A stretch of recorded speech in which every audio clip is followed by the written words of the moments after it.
Hey everybody, what's up? You know, many of you probably know about this by now, many of you probably don't. So, let's just, as you can probably see up the title up there, you probably know what I'm talking about.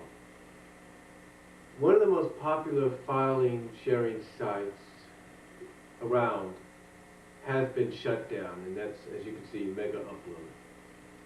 Now, you think some people would probably be disappointed, and some people are disappointed by the fact that Megaupload has been shut down.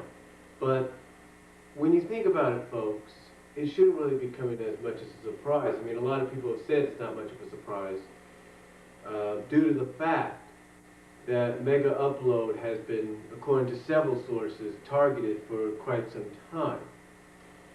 Now, a lot of people right now, will come out and blame, SOPA for basically shutting down Megaupload. And, technically they probably have a point on that. They probably have a good point at the fact that Megaupload is the reason, not Megaupload, but SOPA is the reason Megaupload got shut down. Now, we can't entirely confirm that, ladies and gentlemen. We can't come out and say that SOPA or PIPA was the reason that Megaupload got shut down recently. Some people might say it's just ironic that it got shut down the day after the protest. Now, some people will also say that maybe it was the protest and not SOPA or PIPA that got Megaupload shut down.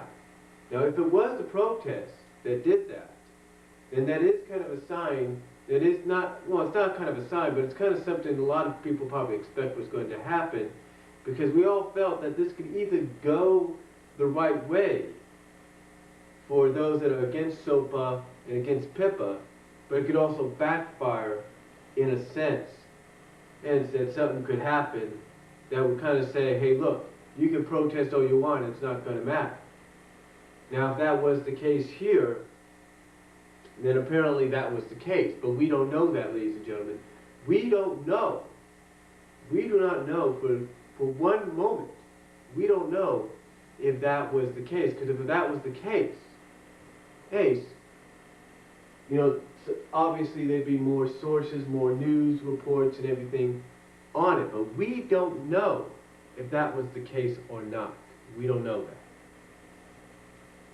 Now, does it upset me a little bit? Perhaps it does upset someone like me because, I'll be honest. There were some things that I did download through Megaupload.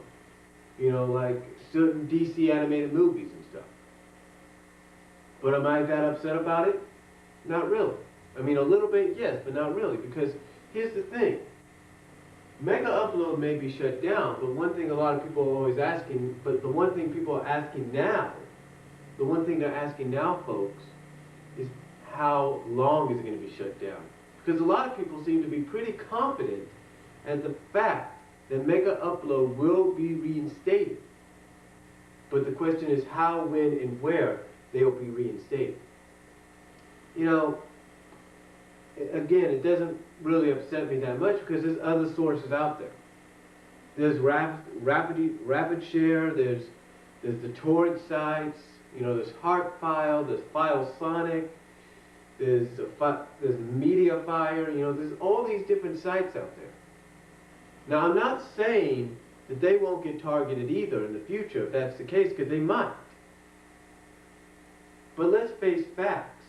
The one site that's always constantly been known for this kind of for that kind of material, for allowing people to do that, has been Megaupload. Now, will it return? That is the question. We don't know if it will return. We don't know if it's going to come back and once again allow people to download material. We don't know that. But again, we can't really blame SOPA or PIPA. We don't have no evidence, that the people behind those bills, was behind this. We don't know that. It could all be ironic that this happened all the day before. Now, yes, some of us can probably say that the protests the internet blackout that occurred was partially the fault of this. And, that might be true. But again, we cannot stress enough that we don't know whether or not it was true or not.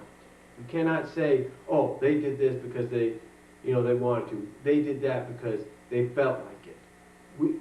We don't know exactly what happened.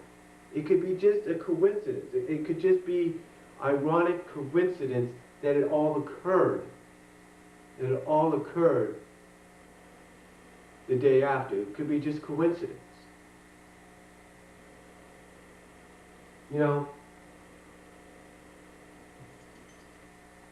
Again, it could just be all coincidence.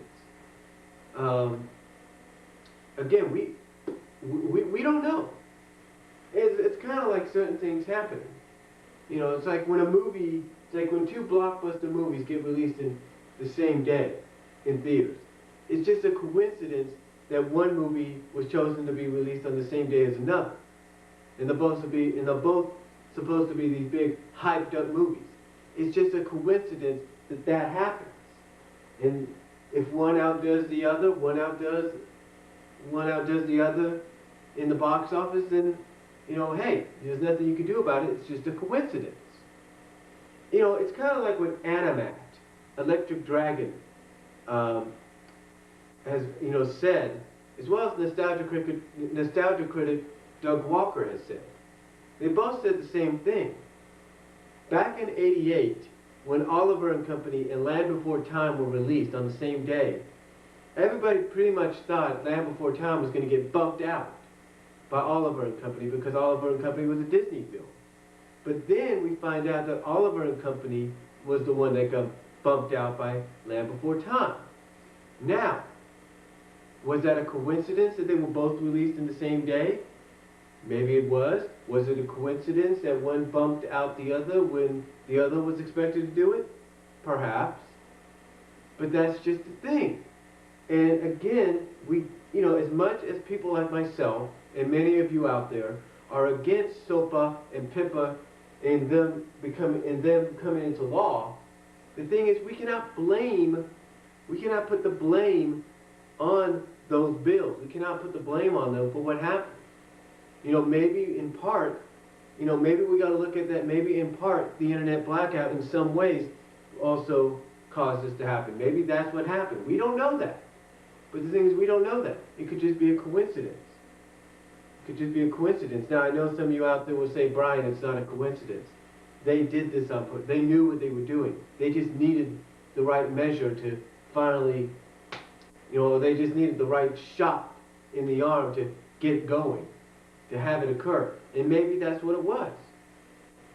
Maybe that's what it was, but we cannot say that. Maybe it did, in some ways kind of quicken the arrest, the shutdown of Megaupload. Maybe it did. And when you think about it, if that was the case, and again, we can't say whether it was or not. We can't say that. We can't say Megaupload being shut down the day after the internet blackout was because of that or not. We can't say that. But if it was, maybe in some ways we look at it like this. Maybe the government, whether we like what they're doing or not, is trying to tell us, hey, this is what we're trying to do. Maybe they're trying to send a message, whether we believe that message or not. Whether we believe that message or not, maybe they're trying to say, hey, look, these are the sites we're targeting. We're not going to target your YouTube. We're not going to target your Facebook. We're not going to target your Twitter or your MySpace or whatever, your Daily Motion. These are the targets we're looking for. Maybe they're trying to send that message, and whether we believe that message or not, it's up to us. It's up to us. We cannot come out and say, oh, they have this planned out from the beginning, because we don't know that. I mean, people have come out and said that the warrant for the Megaupload shutdown and the arrest of the CEO and those working at Megaupload was long coming, was already set in stone, and was just waiting for the right moment to do it. And again, maybe the internet blackout quickened that moment. We don't know if it did or not. We cannot say whether it quickened the moment or not. We can't say that, folks. But what we can say and hope for is that perhaps Megaupload will return. The only negative thing we can look at with Megaupload returning is that whoever gets put in charge of it may end up striking a deal. They may end up striking a deal with the MPAA and the RIAA and saying, okay, people can still download stuff here, but they have to pay a price. And I was thinking about this the other day. I was thinking about this, last night. I was thinking to myself, I wouldn't be surprised if something like that was to happen, and they say, okay, let's say you want to download X-Men First Class.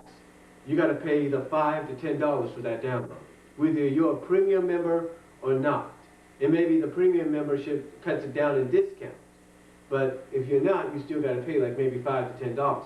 I'm thinking that's the only way something like a site like Megaupload could get reinstated, is that they start charging money and use that money, and by doing so, not only charge money for, like regular downloads, like usually the free downloads that we used to get, but then send that money that they charge to the MPAA, or give a huge portion of it and percentage of it to the MPAA and the RIAA. That's the only way I believe a site like Megaupload can come back online. Now I know a lot of you would listen to this and think, oh, please, dear God, don't let that happen. Please don't let that be the case. Guess what, folks? The only way we're going to get a site like Megaupload back online is if that does happen, whether we like it or not. Now again, I am a bit upset about it, but not totally, because there's other alternatives, there's other options out there. Whether we want to believe it or not, there are other options out there. So, that's all I'm going to say on it. If you want to comment down below, let me know what you guys think. Tell me what you think. Do you believe or not? Do you believe or not that it was either Sova and Pippa, the people behind those bills, that caused this? Do you feel it was just a coincidence? Or do you feel maybe perhaps the internet blackout rushed this shutdown of Megaupload faster than we expected? What do you guys think? Tell me down below, and I'll talk to you later. I gotta go charge my camera right now. Peace out.